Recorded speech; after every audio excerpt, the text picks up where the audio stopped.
Tapi inilah jujur daripada hati saya. Kenapa saya berada di sini? Kerana saya percaya dahulunya saya nak buat orang happy. Sekarang kedua, saya nak bantu orang. Ketiga, impian saya yang saya dah sebut tadi, untuk Datuk Seri Anwar menjadi Perdana Menteri kita. Terima kasih.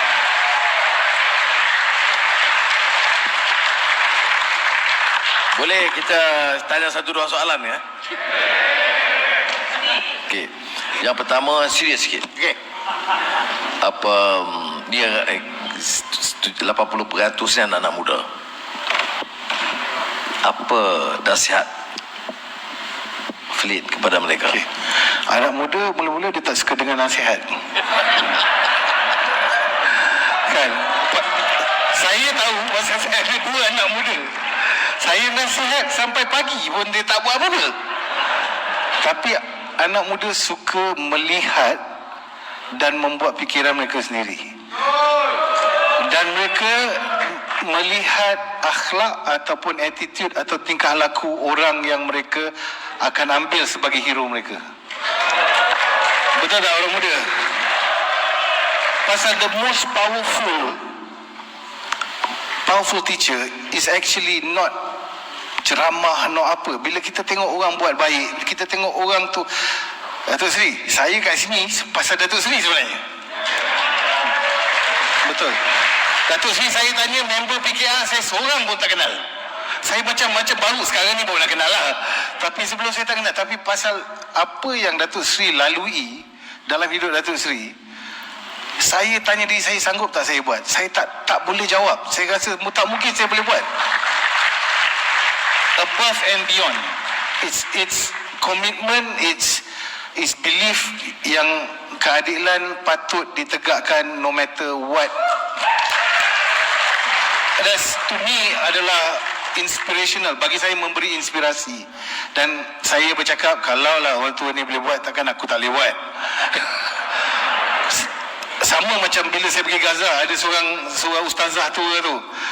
Masa nak pergi tu, kalau ustazah ni boleh lari, aku boleh lari kot. Tapi kita mengambil inspirasi daripada tindakan orang. Dan saya rasa orang muda lebih dekat kepada benda. Sebab tu media sangat powerful dengan orang muda. Bila kita melihat cerita ataupun sesuatu media yang membuat kita sedar, kita akan bertindak. Pasal experiential learning yang kita dapat daripada memerhatikan seseorang tu adalah sangat penting. Terima kasih. Dia ini tepat ya. Kalau kita yang mengikuti pahaman Islam ya, bukan kuliah, bukan leteran. Kadang orang tua ni suka melete, tetapi kita kena pandu kepada apa yang pernah diungkap, disebut dalam firman Allah SWT, laqad kana lakum fi rasulillah uswatun hasanah ya, bahawa pada Rasulullah itu model yang terbaik, contoh terbaik, manusia terulung dan terbaik. Kerana apa? Kerana tingkah lakunya, pengucapannya, pengajarannya dan tingkah lakunya. Jadi saya ucap terima kasih. Cuma ada satu lagi soalan. Soaflin sebut keadilan, dan saya dari segi akan bantu dari segi media ya, sedaya upaya ya. Tapi saya nak tanya umpamanya, apa pandangan saudara Aflin? Saya kalau majlis keadilan ni Datuk Yang Amat Berhormat tak ada boleh tengok style saya. Nama saya Anwar, Pakcik Anwar ke, Abang Anwar ke, okey. Jadi saya jangan kata saya tahu dia Datuk. Tapi macam saudara Amir dia tahu saya punya pendirian dalam majlis. Kalau majlis rasmi di parlimen itu tak apalah ya. Jadi kita ini dia satu lagi ciri dalam keadilan ni. Kalau tidak kita letak jurang jauh sangat. Sebab saya selalu ingat di studi kubur tu dia sebut Yang Berhormat Datuk Seri Anwar Ibrahim, tak ada kan. Jadi itu ingat. Tapi yang saya nak minta pandangan Saudara Afdin, apa kalau dah ikuti perkembangan parti politik, seni, budaya, filem tu tentunya, apa pandangan atau gagasan tu, nasihat untuk melonjakkan semangat atau untuk berbuat sesuatu yang lebih baik, terutama kerana muda. Kerana saya rasa Malaysia ini dengan ciri penduduknya dan undi 18 ni, ya, tak usah pedulilah Tan Sri Muhyiddin dengan PN. Tanya saya, it's a matter of time, undi 18 insya-Allah tetap terlaksana. Ya. Jadi untuk itu apa usul atau cadangan sebagai seorang pemerhati, kerana dia walaupun tidak aktif dalam politik tapi dia perhati, sudah perhati apa dia yang boleh memberikan lonjakan semangat atau panduan kepada kami. Okey, saya rasa pandemik ni sangat menyedarkan ramai orang. Banyak yang sedar yang sebenarnya ada satu ketika dulu bolehlah kita tutup sebelah mata. Ada ketika tu mungkin yang bisnes dia okey-okey, dia orang okey, teruskan saja. Bila tiba ketika pandemik ni,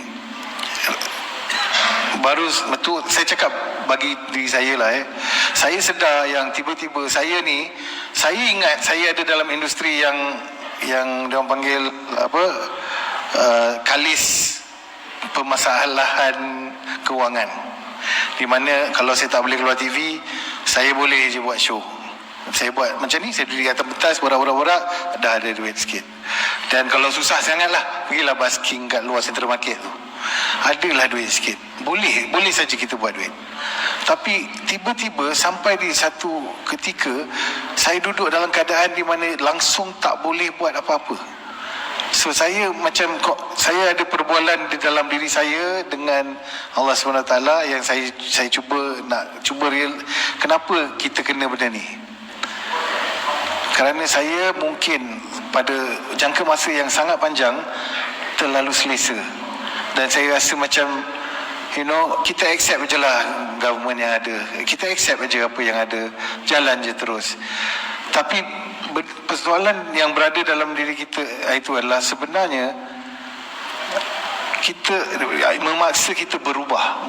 Dia paksa kita. Kita dulu macam boleh, kalau dulu boleh lah, boleh tak, sekarang ni tak boleh. Apa yang kau buat sekarang ni tak boleh nak menampung keluarga kau. Kau kena berubah. Itu yang saya jadi pekebun. Lepas tu saya buka kebun. Pasal pada ketika itu orang beli sayur. Jadi saya buka kebun untuk sayur. Maknanya tak ada kena mengena dengan apa yang saya buat pun. Tapi saya kena shift.